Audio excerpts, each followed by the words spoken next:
चलिए आज समझते हैं साइबर कानून को। मतलब हमारी ऑनलाइन जिंदगी की वो अदृश्य नियम पुस्तिका जो इंटरनेट के हर एक कोने को कंट्रोल करती है। एक सवाल से शुरू करते हैं। सोचिए, एक ऐसा क्राइम जिसकी कोई सीमा न हो, कोई सरहद नहीं। यही वो चुनौती है जिसने साइबर कानून को जन्म दिया, क्योंकि इंटरनेट पर होने वाले अपराध किसी एक देश के नक्शे में, आप जानते हैं, कैद नहीं होते। तो सबसे पहले ये समझना जरूरी है कि ये कानून आखिर लागू कहाँ होता है। ये उस दुनिया में लागू होता है जिसे हम और आप साइबर स्पेस कहते हैं। अब ये जो साइबर स्पेस है, ये कोई असल फिजिकल जगह तो है नहीं, ये एक वर्चुअल दुनिया है।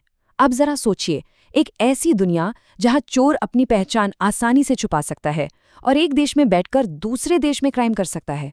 हमारे जो पुराने कानून थे, वो ऐसी सिचुएशन के लिए बिल्कुल भी तैयार नहीं थे। तो सवाल ये उठा कि इस नई डिजिटल दुनिया के लिए नियम कैसे बनाए जाएं? इसका जवाब निकाला कानून के जानकारों ने, जिन्होंने पुराने कानूनी सिद्धांतों को इस नई टेक्नोलॉजी के हिसाब से बदलना शुरू किया। अच्छा, तो इंटरनेट पर कानून लागू करने के आप कह सकते हैं 3 मुख्य तरीके हैं। चलिए एक एक करके इन्हें समझते हैं। पहला तरीका तो भाई बिल्कुल सीधा साधा है। जो कानून किताबों में पहले से लिखे हुए हैं उन्हीं का इस्तेमाल करो। जैसे अगर चोरी का कानून है तो उसे डेटा चोरी पर भी लागू कर दो। भारत का जो आईटी एक्ट है वो इसी सोच का एक बहुत अच्छा उदाहरण है। अब जरा इन 2 शब्दों पर गौर कीजिए। हम सबने न जाने कितनी बार इन पर क्लिक किया होगा, लेकिन क्या हम जानते हैं कि कानूनी तौर पर ये कितने ज्यादा शक्तिशाली हैं? और यहीं से आता है दूसरा तरीका, जिसे कहते हैं सहमति दृष्टिकोण। जब भी कोई आई अग्री पर क्लिक करता है तो वो एक तरह से डिजिटल सिग्नेचर कर रहा होता है, एक कानूनी वादा कर रहा होता है। इस दुनिया में हमारी सहमति ही कानून बन जाती है। और तीसरा तरीका, और शायद सबसे दिलचस्प, ये मानता है कि टेक्नोलॉजी तो रॉकेट की रफ्तार से बदल रही है, तो कानून को भी उसके साथ कदम से कदम मिलाना ही होगा। जब कोई नया साइबर क्राइम होता है जिसके लिए कोई बना बनाया कानून नहीं है, तो जज पुराने कानूनों को, जैसे राइट टू प्राइवेसी, नए तरीके से लागू करते हैं। लेकिन सिर्फ कानून बना देना ही काफी नहीं होता। उन्हें लागू करने के लिए हमें डिजिटल ताले और चाबियों की भी जरूरत पड़ती है। चलिए देखते हैं कि ये है क्या।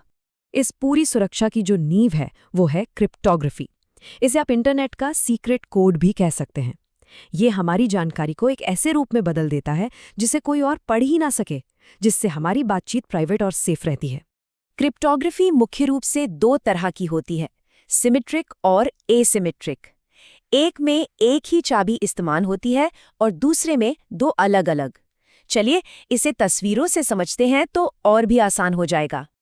तो ये है सिमेट्रिक एन्क्रिप्शन। अब इसको ऐसे समझिए जैसे आपके और आपके दोस्त के पास एक ही ताले की एक ही चाबी हो।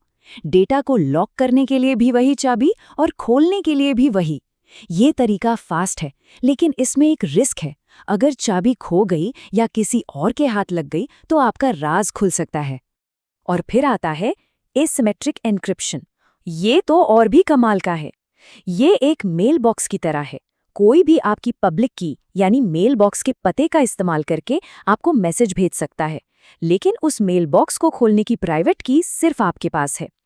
हमारे सारे के सारे सिक्योर ऑनलाइन ट्रांजैक्शंस इसी जादुई तकनीक पर टिके हैं। तो इन सभी कानूनों और टेक्नोलॉजी का एक आम इंटरनेट यूजर पर क्या असर पड़ता है? ये सब हमारे अधिकारों की सुरक्षा आखिर करते कैसे हैं? देखिए, ये हम सब के लिए समझना बहुत ज़रूरी है। जब कोई ऑनलाइन फॉर्म भरता है तो साइबर कानून उसे कानूनी मान्यता देता है। जब कोई ऑनलाइन शॉपिंग करता है तो यही कानून धोखाधड़ी से बचाता है। मतलब शॉर्ट में कहें तो ये हमारी डिजिटल जिंदगी का एक सुरक्षा कवच है। लेकिन जब ये नियम तोड़े जाते हैं तब क्या होता है? ये सिर्फ कागज पर लिखे नियम नहीं हैं, इन्हें तोड़ने के बहुत गंभीर परिणाम होते हैं। सबसे पहला और सबसे कॉमन, हैकिंग। ये सिर्फ फिल्मों में नहीं होता, ये एक बहुत ही गंभीर अपराध है, जहां कोई आपकी डिजिटल दुनिया में बिना इजाजत के घुसकर आपकी पर्सनल जानकारी, आपकी तस्वीरें या आपकी बैंक डिटेल्स तक चुरा सकता है। फिर एक और चीज़ है ईमेल स्पूफिंग, मतलब नकली ईमेल का धोखा। आपको लगेगा कि ईमेल आपके बैंक से आया है, जिसमें एक ज़रूरी लिंक पर क्लिक करने को कहा गया है, पर असल में वो एक चोर होता है जो आपके पासवर्ड्स चुराना चाहता है। और एक ऐसा अपराध जो लोगों को मानसिक रूप से तोड़ सकता है, वो है साइबर स्टॉकिंग।